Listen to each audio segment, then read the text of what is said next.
Et si comme moi, vous avez passé une période un peu turbulente, et bah franchement, n'allez pas acheter des aiguilles et n'allez pas acheter des pelotes.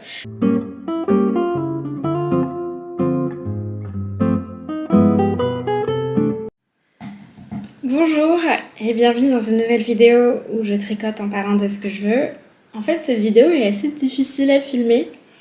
D'habitude, je me filme en one shot, quoi. Je me mets devant la caméra, je tricote et je parle. Et si le sujet demande un peu de recherche, et ben j'ai fait des recherches en amont. Mais là, cette vidéo, ça fait 4 ou 5 fois que je me filme et à chaque fois, je supprime l'enregistrement parce que je suis pas contente. Et je pense que c'est parce que c'est un peu une vidéo un peu personnelle, c'est un sujet un peu personnel. Parce que j'aimerais parler du rapport du tricot avec la relaxation et la gestion du stress. Et à vrai dire, la première fois où j'ai filmé cette vidéo, c'était il y a quelques mois déjà. C'est pas vraiment une coïncidence, mais je traversais une zone de turbulence dans ma vie où j'étais très stressée, vraiment une période assez angoissante pour moi. Et donc la première fois que je me suis filmée, c'était à ce moment-là. Et écoutez, j'avais l'air très négative, j'étais patraque, quoi, ça se voyait que j'allais pas très bien. Donc on n'a pas envie trop de montrer ça en ligne sur un réseau public. Et en plus de ça, j'étais très négative, ma conclusion était assez négative, du style écoutez, je fais du tricot et pourtant je suis toujours aussi stressée. Alors qu'au fond, oui, quand on va vraiment pas bien du tout, c'est pas le tricot qui va vous sauver la vie ou vous sauver votre santé mentale, quoi. Donc bref, je reviens aujourd'hui, je suis en vacances, je suis reposée et beaucoup moins stressée qu'il y a quelques mois. Et j'ai un script, j'ai mon ordi là, que je vais suivre parce que pour m'aider en fait à parler avec vous de ce sujet-là. L'idée que le tricot est une activité relaxante, c'est un peu pour moi d'abord un lieu commun, avec cette image comme ça de la petite mémé qui est chez elle avec une tasse de camomille en train d'écouter de la musique classique et en train de tricoter dans son coin de manière totalement contente. Et c'est un peu cette image-là qui a fait que les gens se sont peut-être mis au tricot en 2020, pendant la pandémie, puisqu'on avait besoin d'activités relaxantes alors que le monde s'effondrait. En plus, une activité qu'on peut faire à la maison tout seul, quoi. Et d'ailleurs, j'avais lu quelque part, je pense que c'était dans un vieux L, que la marque We Are Knitters, ils ont doublé leur chiffre d'affaires en 2020 justement avec cette idée qu'il fallait se trouver un peu une activité paisible, relaxante à faire à la maison. Mais il se trouve qu'au-delà de cette image qu'on a du tricot, il y a un peu des éléments concrets quand même qui ont été étudiés par des scientifiques et surtout des médecins. Il y a un peu des éléments concrets qui ont été définis par les médecins sur pourquoi le tricot pourrait être une activité relaxante. Et l'élément concret, c'est en fait la répétition. Donc à avoir en tête, si vous ne faites pas de tricot, c'est que le tricot, c'est une activité où on fait toujours le même geste à peu près. C'est-à-dire que là, par exemple, je fais du point envers. Et là, pendant que je vous parle, je fais exactement le même geste en continu. Et pourquoi c'est important ce que je vous dis, c'est qu'en fait, en 1975, il y a un médecin, je crois qu'il est cardiologue, qui s'appelle Herbert Benson, qui publie un livre qui est le fruit de ses recherches, qui s'appelle The Relaxation Response. Et dans ce bouquin, en fait, pendant ses recherches, il a étudié des yogis dans leur pratique de yogi, c'est-à-dire le yoga et la méditation transcendantale. Et il a vu que ces personnes-là arrivaient, grâce à leur pratique, à se détendre concrètement, à faire baisser leur pression artérielle et à faire baisser leur rythme cardiaque.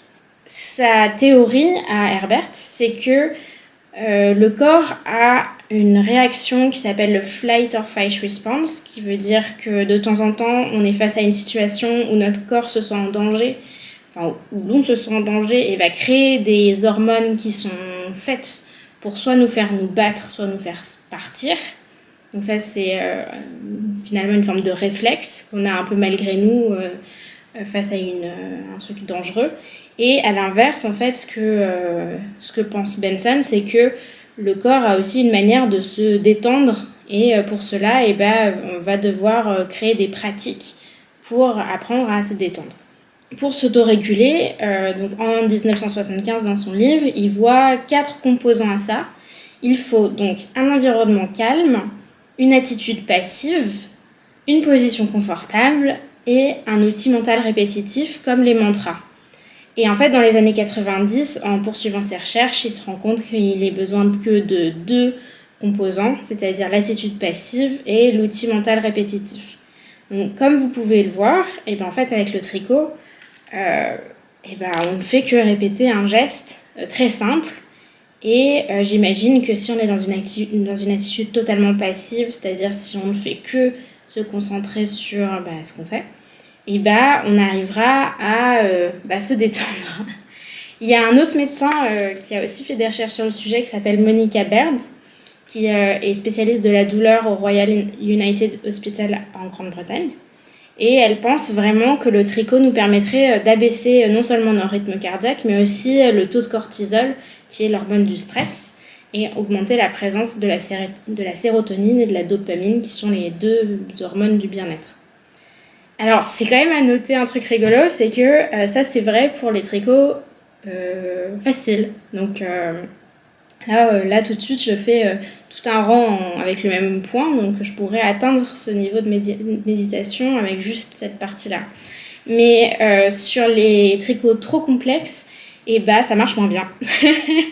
Mais ça a d'autres bénéfices, parce qu'en fait, il y a d'autres études qui ont été faites sur le tricot, et notamment sur les seniors, qui ont trouvé une corrélation entre le tricot et la santé du cerveau, et en fait, la probabilité de ne pas avoir de démence. Les gens qui font du tricot, en fait, sont moins atteints de démence quand ils sont vieux, parce qu'ils font des activités créatives qui leur demandent d'utiliser leur cerveau de telle manière que ça huile le cerveau, d'une certaine manière. Il y a aussi une autre étude qui est assez intéressante, c'est que le tricot augmente le bien-être quand il est pratiqué en groupe. Alors moi, je le tricote toute seule, mais j'aime bien tricoter quand il y a d'autres personnes autour de moi, ou même quand je me filme, j'ai un peu l'impression d'avoir un ami avec moi. Il y a quand même des études qui ont été faites qui montrent que c'est encore plus bénéfique de tricoter en groupe.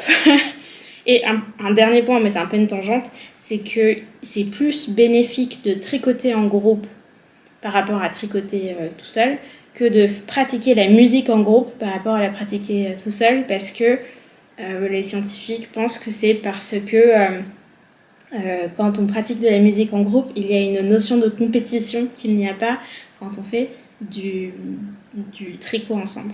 En 2017, il y a un bouquin qui est paru avec ce beau titre qui a un mot porte-manteau qui s'appelle Tricothérapie, avec cette idée que le tricot serait le nouveau yoga. C'est un livre qui a été écrit par les 2 fondateurs d'une marque qui s'appelle Peace and Wool, qui est donc une marque de pelote de laine, et qui avait cet objectif de promouvoir l'activité du tricot et leur marque en particulier, avec cette idée que grâce au tricot, on peut déstresser, être plus relax. Bon, c'est évidemment un argument marketing de vendre de la laine en nous vendant l'espérance de la paix de l'âme. Disons que je suis un peu partagée, parce que personnellement, il y a mon côté rabat-joie qui dit que c'est un peu dommage d'enrober une activité qui est sympa dans l'absolu en le faisant passer pour une activité #wellness. C'est un peu dommage parce que, par exemple, c'est un peu une tendance globale en ce moment, du style, je sais pas, lire, faire du sport et tout ça, c'est en fait pour sa santé mentale et pour son bien-être, et pas juste parce que c'est rigolo et sympa, et que en fait ça donne une sorte de justification à n'importe quelle activité de divertissement. Quand je danse, dirait Montaigne, et pas quand je danse, je pratique une activité qui participe à mon bien-être. C'est un peu ça mon côté rabat-joie qui ressort ici. Et après, j'ai mon côté moins rabat-joie qui me dit que en fait c'est pas mal, c'est super de montrer que en fait pour se relaxer, on n'est pas obligé de passer par faire du yoga et de la méditation et qu'il y a plein de manières différentes de se relaxer et que c'est pas uniquement lié à des choses qui sont des stéréotypes de la relaxation. On peut trouver chacun son plaisir et sa relaxation dans des activités très différentes. Que je sais pas, ça peut être peindre des Warhammer, faire la cuisine, lire. Chacun a un peu son... Regarder des vidéos YouTube. J'espère que je vous relaxe en tout cas. Voilà, donc dans mon côté rabat-joie, je trouve ça un peu opportuniste d'utiliser le tricot pour parler de relaxation, et mon côté positif et optimiste me dit que c'est quand même pas mal que chacun peut trouver une activité de bien-être et de détente. Bon, évidemment, je me répète un petit peu, mais toutes ces activités ne se substituent pas à un suivi médical. Et si, comme moi, vous avez passé une période un peu turbulente, et franchement, n'allez pas acheter des aiguilles et n'allez pas acheter des pelotes. Croyez-moi, c'est ce que j'ai fait, ça n'a pas marché, donc allez voir un médecin si c'est nécessaire.